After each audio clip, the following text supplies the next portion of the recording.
Hello hi welcome to Aadya media. మనం ఈరోజు మాట్లాడుకునే టాపిక్ మన నాజర్ గారు సీనియర్ యాక్టర్ మన పవన్ కళ్యాణ్ గురించి హాఫ్ నాలెడ్జ్ మాటలని మాట్లాడారు. దాని గురించి మనతో మాట్లాడడానికి ఇమ్మటి రాంబాబు గారు ఉన్నారు. హలో సార్, నమస్తే. నమస్తే. ఏంటి సార్, మన నాజర్ గారు మన పవన్ కళ్యాణ్ గారిని కొంచెం హాఫ్ నాలెడ్జ్గా ఆలోచించి హాఫ్ నాలెడ్జ్గా మాట్లాడుతున్నారు అని అంటున్నారు ఏంటి సార్? ఇప్పుడు ఈయనకి ఏదో ఫుల్ నాలెడ్జ్ ఉన్నట్టు, అసలు నాలెడ్జ్ ఉన్న డౌట్ ఒకరిని విమర్శించరు కదా. ఒకరిని విమర్శించాలంటే మనం ఎవరు? ఆయనకి హాఫ్ నాలెడ్జో ఫుల్ నాలెడ్జో ప్రజల వెంట ఉన్నారు. ఆయన ప్రజల వెంట ఉన్నారు, ఆయన వెంట ప్రజలు ఉన్నారు. నువ్వే ఒంటరి కూడా అయిపోయావు. అంతకుముందు 1-6 వేషాలు వచ్చాయి, ఇప్పుడు ఆ వేషాలు కూడా రావటం లేదు.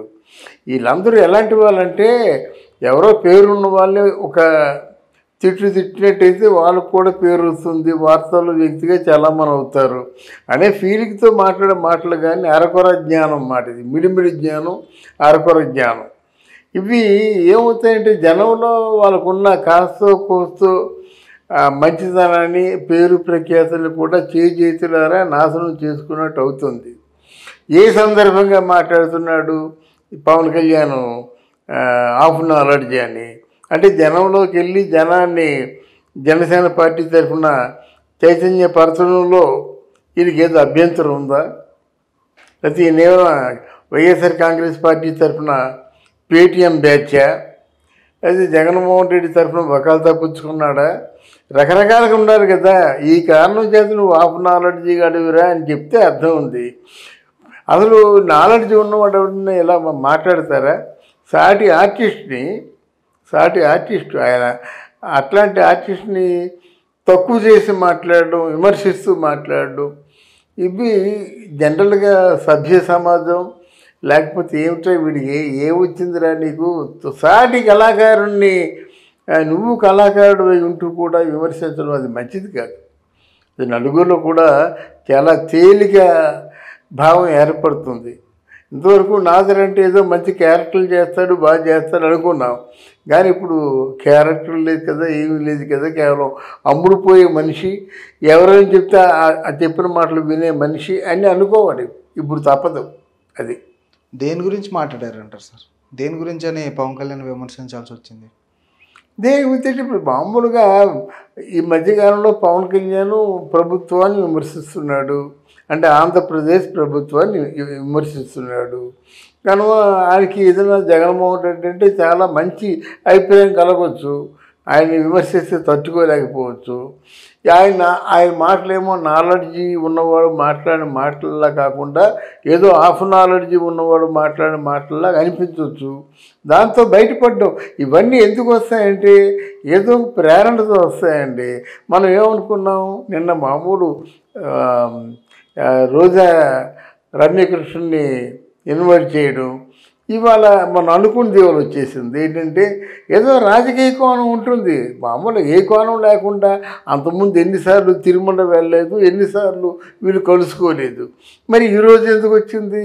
రావడం తీశారు, మళ్ళీ సాగనంపడం తీశారు, ఆవిడకి ఏంటంటే పట్టుబట్టలు పెట్టారు, ఆ కొడుకుని తల్లిని ఇద్దరిని కూడా చాలా సాధారణంగా రిసీవ్ చేసుకుంది. ఇవన్నీ ఎలా ఉంటాయంటే కారణం లేకుండా ఏం జరగదన్నమాట. అంటే ఇక్కడ జగన్మోహన్ రెడ్డి గారి తాలూకు పురమాయింపు మాట.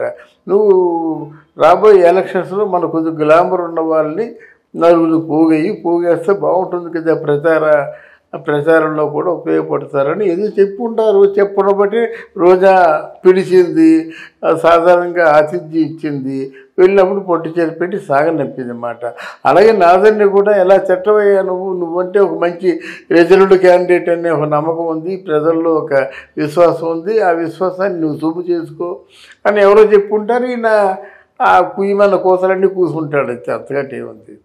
ఇప్పుడు వీళ్ళు రాజకీయ పరంగా తిట్టుకున్న సినిమా పరంగా వచ్చేవాడికి మామూలుగా కలిసి ఉంటారు అంటారా సార్? లేకపోతే మొహం రోజు లేదండి, ఇది ఒకసారి డిఫరెన్స్ వచ్చిన తర్వాత వాళ్ళు కలుసుకోవడం జరగదండి. ఇప్పుడు పోసాని కృష్ణమురళి ఉన్నాడు, పోసాని కృష్ణమురళి పవన్ కళ్యాణ్ ఇద్దరు యాక్ట్ చేశారనుకోండి, అది పడదు, సహజంగా పడదు. ఏం చేశారు మొన్న అత్తారింటికి దారి సినిమా ఉందనుకోండి, చాచి 4 పీకినట్టుగా వీళ్ళే సీన్స్ క్రియేట్ చేస్తారన్నమాట. ఎందుకంటే ఒకసారి అభిప్రాయ భేదాలు వచ్చిన తర్వాత ఇద్దరూ కలిసి యాక్ట్ చేయడం జరగదు.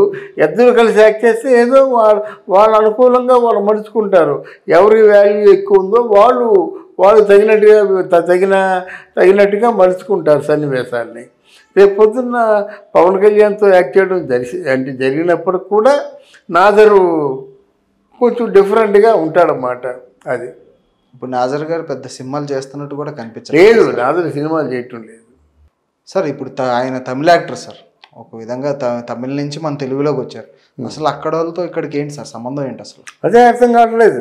ఇప్పుడు మన వాళ్ళు తెలుగు వాళ్ళు ఎవరైనా అక్కడ తమిళనాడు రాజకీయాలతో ఏమన్నా సంబంధం పెట్టుకున్నారా? మద్రాసు వెళ్ళినప్పుడు కూడా చాలా అన్నదమ్ముల్లా కలిసి ఉన్నారు. కానీ అంతకుముందు నాగేశ్వరరావు, రామారావు గారు, సోమబాబు, కృష్ణ ఉన్నప్పుడు కూడా ఒక బ్రదర్స్లా కలిసి ఉన్నారు. అందుకని వాళ్ళు విమర్శించలేదు కదా, ఇలా ఎత్తి పొడవలేదు కదా, ఇలా కామెంట్లు చేయలేదు కదా. ఇలా కామెంట్లు చేయడం తప్పంటా నేను. నాదర్ని ఎవరు క్షమించరండి. ఎందుకంటే పవన్ కళ్యాణ్ వెనక యూత్ ఉంది, యూత్ సిన్సియర్గా ఫాలో అవుతుంది. ఆ ఉన్న 1-6 సినిమాలు కూడా తగ్గిపోతాయి అన్నమాట. ఆయనకి ఎందుకు చెప్పండి, ఆ తమిళనాడు రాజకీయాలు చూసుకోమనండి. ఇక్కడ ఆంధ్ర వచ్చి ఆంధ్ర వాళ్ళ సొమ్ము తినడమే కాకుండా ఆంధ్రాలో ఉన్న రాజకీయ నాయకుడిని చెప్పడం ఎందుకు? ఇది అవసరమా? జనం మెచ్చుకోరే, జనం అంటారు. అది జగన్మోహన్ రెడ్డి గారు ఏమైనా డబ్బులు ఇస్తున్నారంటారా సార్? దాని గురించి జగన్మోహన్ రెడ్డి ఇన్ఫ్లుయెన్స్ చేయించా, డబ్బులు ఇచ్చా, లేకపోతే ఇంకేం చేశా? ఒక 10 ఎకరాల పొలం ఇచ్చా, లేకపోతే పెద్ద ఒక విల్లా ఇచ్చా, ఏమిచ్చో? ఎలాగైతే మొత్తం ఇన్ఫ్లుయెన్స్ చేయించారు, ఆయన ఇన్ఫ్లుయెన్స్ చేసినట్టుగా ఈయన నాదర్ మాట్లాడుతున్నాడు. కొన్నాళ్ళు తేలిపోతుంది కదా. ఇప్పుడు ఏది కూడా ఊరకనే చేయరు. మొన్న జగన్మోహన్ రెడ్డి గారి తాలూకు మేనత్త ఏం చెప్పింది? అవినాష్ రెడ్డి చాలా మంచివాడు, జగన్మోహన్ రెడ్డి చాలా మంచివాడు, సునీతారెడ్డి ఏదో కొంచెం తొందరపడింది అన్నారు. తర్వాత ఏమైంది? వాళ్ళు బయట పెట్టారన్నమాట. ఎక్కడ ఋషికొండలో జగన్మోహన్ రెడ్డి గారి తరగతి మేనత్తుకి 5 ఎకరాలు ఇచ్చారని తెలిసింది. ఏదో ఒకటి తెలుస్తుంది. ఇప్పటికి మనం దాన్ని హైడ్ చేసినప్పుడు కూడా తర్వాత నిదానంగా తెలుస్తుంది అన్నమాట. ఎందువల్ల ఈ చిలక పలుకులు పలిగాడా నాదర్ అనేది తొందరలో తేలుతుంది. Okay sir, thank you sir. Thank you అమ్మా, థ్యాంక్ యూ. దేనికైతే ఇప్పుడు మామూలుగా ఈ మధ్యకాలంలో పవన్ కళ్యాణ్ ప్రభుత్వాన్ని విమర్శిస్తున్నాడు, అంటే ఆంధ్రప్రదేశ్ ప్రభుత్వాన్ని విమర్శిస్తున్నాడు. కనుక ఆయనకి ఏదైనా జగన్మోహన్ రెడ్డి అంటే చాలా మంచి అభిప్రాయం కలగవచ్చు, ఆయన్ని విమర్శిస్తే తట్టుకోలేకపోవచ్చు. ఆయన మాటలేమో నాలెడ్జీ ఉన్నవాడు మాట్లాడిన మాటల్లా కాకుండా ఏదో హాఫ్ నాలెడ్జీ ఉన్నవాడు మాట్లాడిన మాటల్లా అనిపించవచ్చు. దాంతో బయటపడ్డం. ఇవన్నీ ఎందుకు వస్తాయంటే ఏదో ప్రేరణతో వస్తాయండి. మనం ఏమనుకున్నాం, నిన్న మామూలు రోజా రమ్యకృష్ణుని ఇన్వైట్ చేయడం, ఇవాళ మనం అనుకున్నది ఇవాళ వచ్చేసింది. ఏంటంటే ఏదో రాజకీయ కోణం ఉంటుంది, మామూలుగా ఏ కోణం లేకుండా. అంతకుముందు ఎన్నిసార్లు తిరుమల వెళ్ళలేదు, ఎన్నిసార్లు వీళ్ళు కలుసుకోలేదు.